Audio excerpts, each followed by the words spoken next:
Welcome to me TV Telugu news. నేను రేవతి. మీలో ఒకటిగా ప్రజానాయకుడిగా మీ ముందుకు వస్తున్నా. మీరు మీ విలువైన ఓటును ఫ్యాన్ గుర్తుపై వేసి అత్యధిక మెజార్టీతో గెలిపించే ప్రార్థన. ఇట్లు కరణం ధర్మశ్రీ. సైన్యమై వస్తున్నారో రన్నా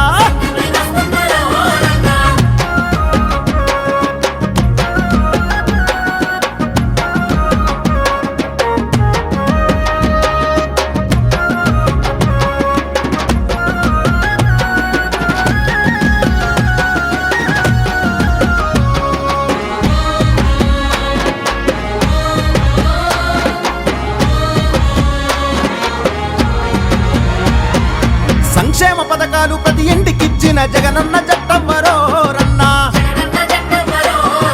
మన ఇంటి పిల్లల భవిష్యత్